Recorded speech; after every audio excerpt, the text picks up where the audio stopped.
Hello, good morning. I hope you're all well. It's been 2 weeks since my last Flosstube.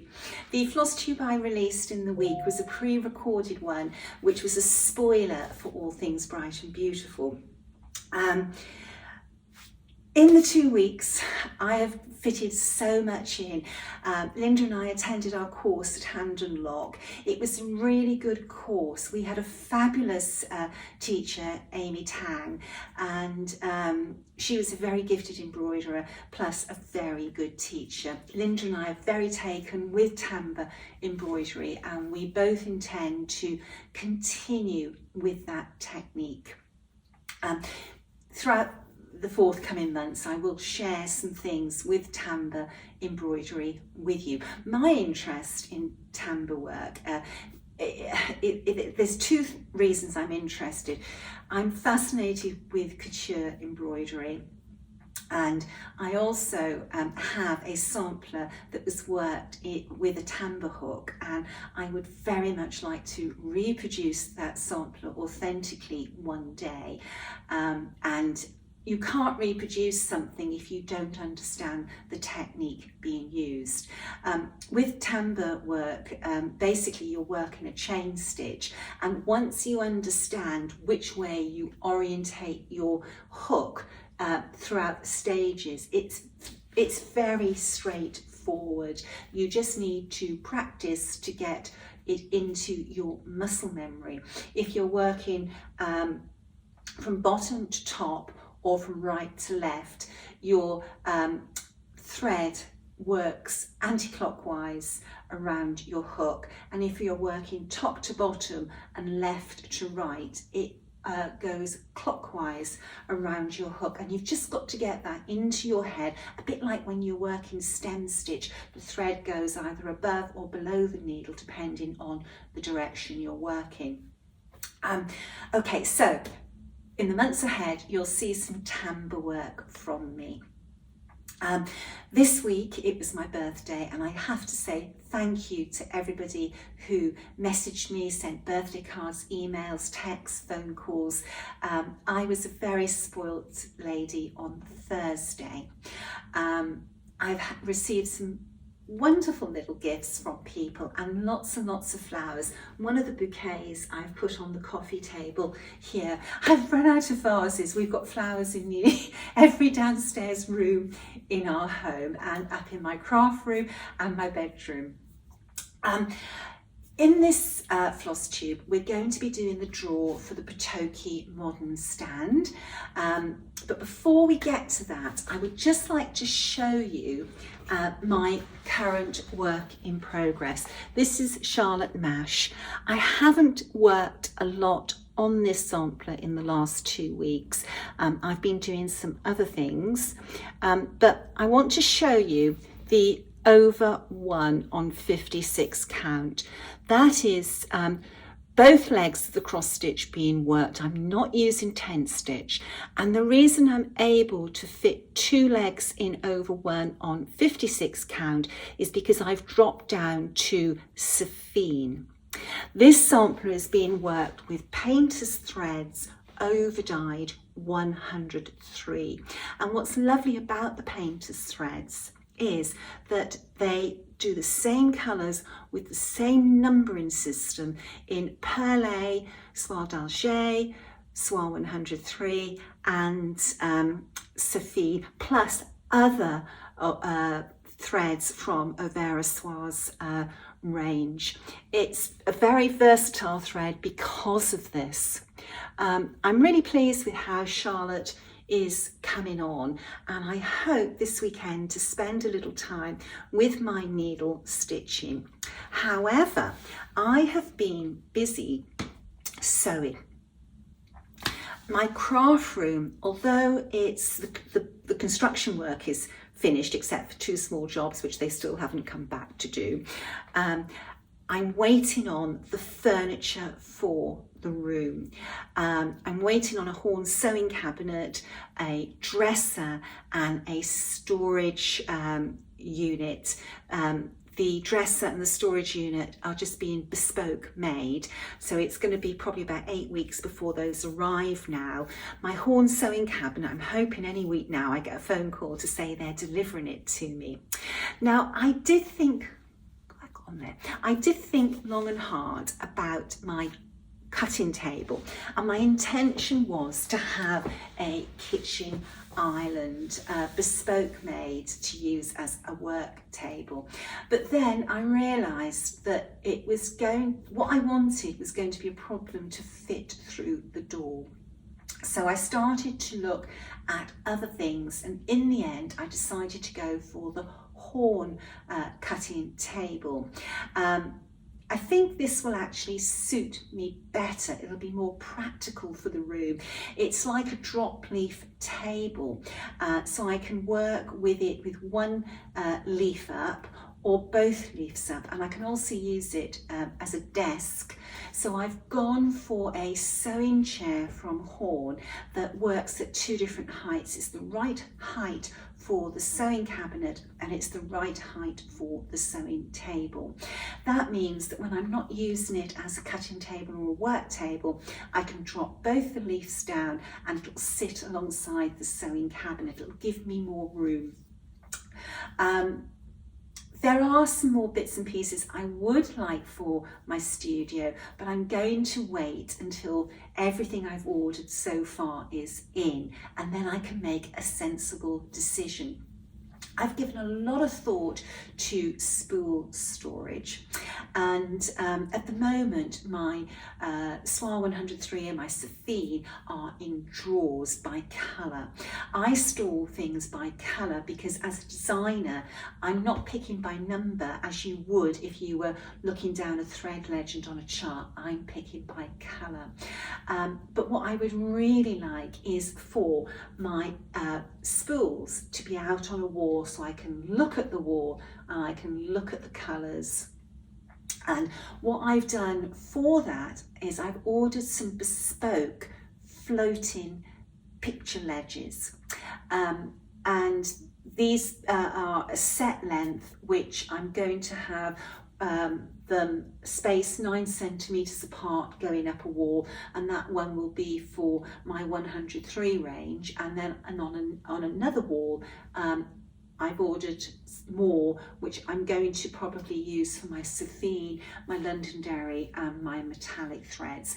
We'll just see how that goes. If that works well, I have another space that I can repeat that for other threads. I have had something special arrive this week, and it's sort of like a birthday present, and it is the Aurifil 50 weight presentation box, and this is really lovely. When you open it up, you have the full range of colours.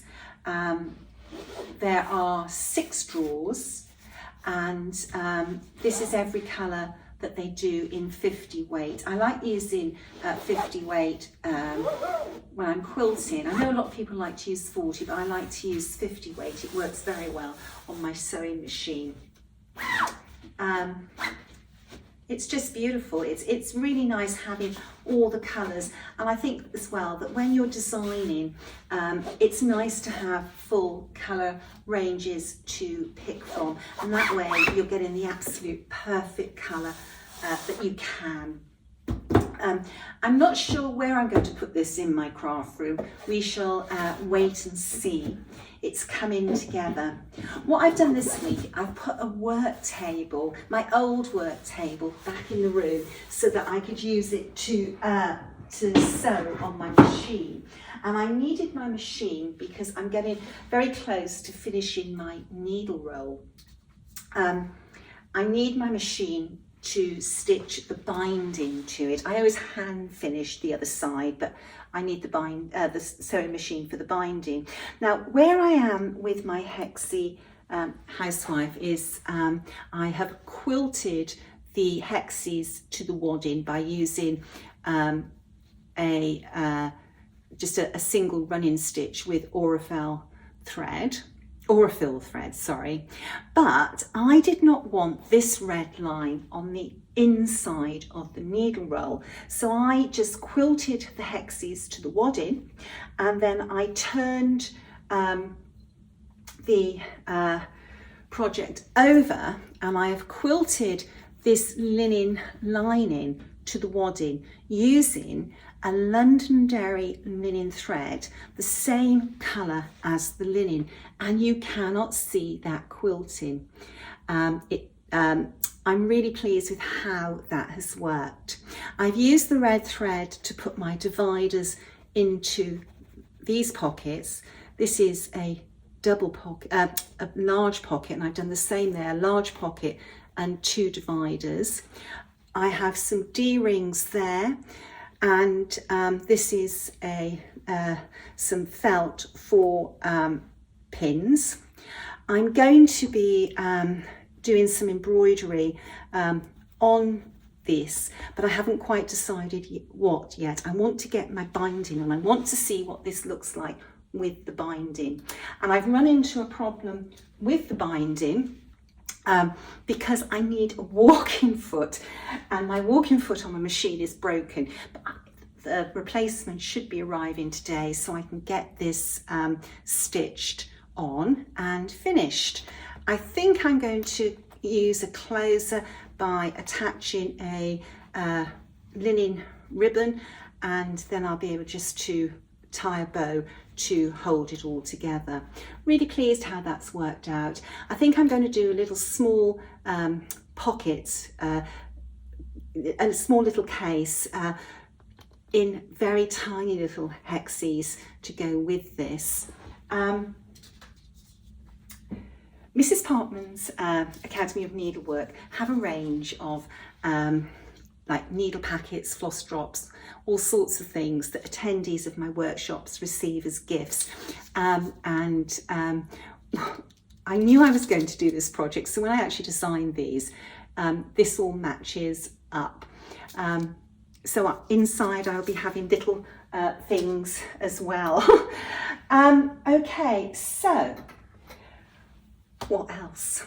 I thought it would be good to show some oldies. This is Sarah Spencer, very popular sampler, this one. I released this very early on in COVID, and a lot of people have stitched Sarah Spencer. Love that honeysuckle border. This is only available as a PDF as it was published during COVID. Loved how she reversed her S on her Sarah or her Sarah. Very pretty sampler.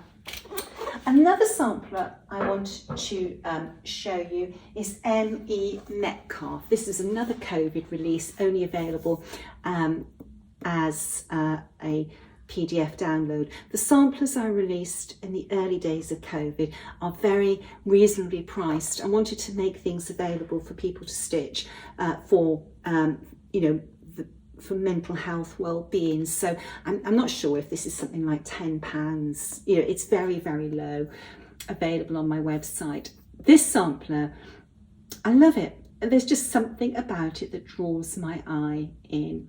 The colours are so pretty. This brought me a lot of joy in those dark days of the first month or so of COVID. Another sample I want to show you is one of my favourites. It was stitched 302 years ago this December. It was worked by Anne Gardner. This is a quirky little sampler.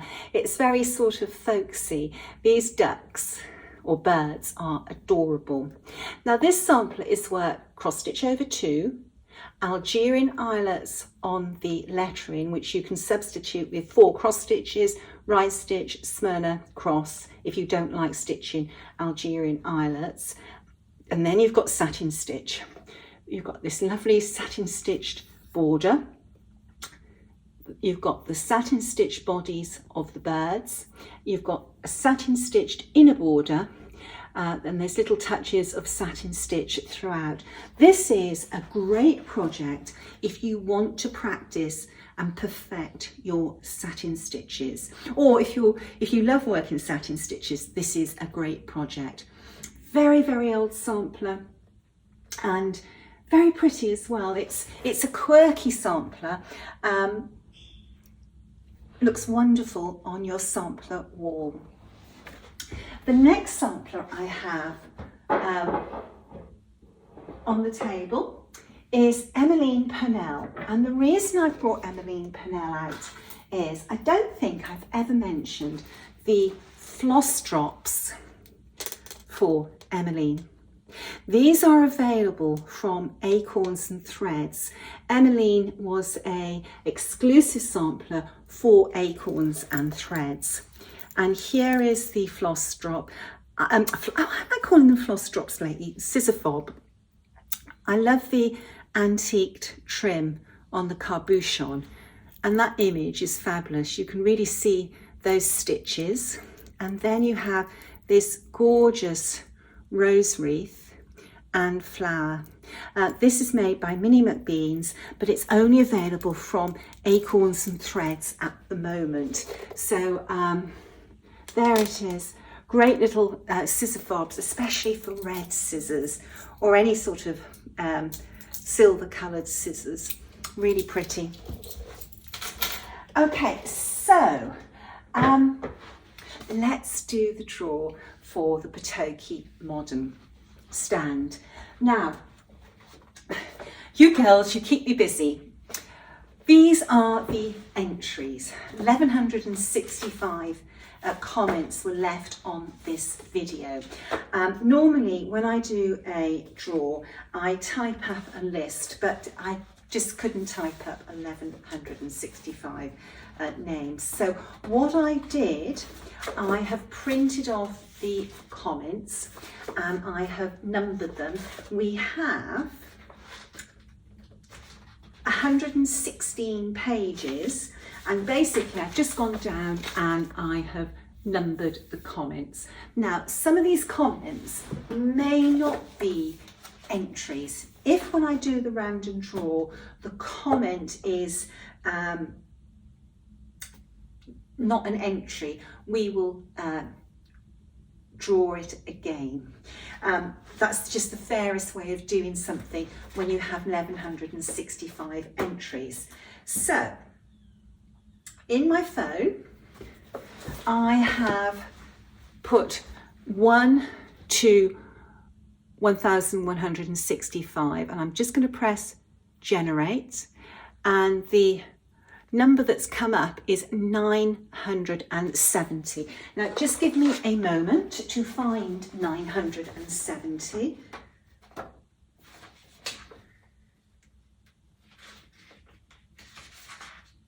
Here we go. The comment is from Kimberly Stevens. There is 970, Kimberly Stevens, and Kimberly said, "Oh, the red, swoon, but I do have the tartan on order. My baby tartan needed a friend." So Kimberly, you have won this new Potoky modern stand. If you would please email me with your address and I'll get this shipped to you. Well done. Thank you for everybody who entered. I'm sorry that you couldn't all have won a stand. I do have a few more Potoky stands for giveaways, so in a few months' time we'll have another giveaway and you might be lucky next time. What else? Well, yesterday the builders were working upstairs in my bedroom, and one of them put their foot through the ceiling of the room below. We've got an awful mess in our main entrance hall. We've got a big hole in the ceiling. Oh, I felt so sorry for the builder. He was absolutely mortified. We cleaned all the mess up, but I noticed this morning when I was walking into the drawing room that some more dust has come down. So I'm going to go and hoover that up now. I'm going to take the boys out for a walk. If my walking footers come, I'm going to get the binding on my needle roll. And hopefully I will be able to do some stitching this weekend and make some progress on Charlotte Mash. Thank you for watching. One important thing. If you ordered a red box for All Things Bright and Beautiful and you have not received your box, or your box is stuck in customs or in a sorting office, please email me. I think there's only probably about 3 or 4 boxes waiting to arrive. They all travel very quickly, but I need to know, so please email me. I'm slowly releasing some of the contingency fund of boxes now. I've got a long list of people waiting for those boxes, so please let me know. Okay, right, it is goodbye now. Stay well, stay safe. Bye-bye.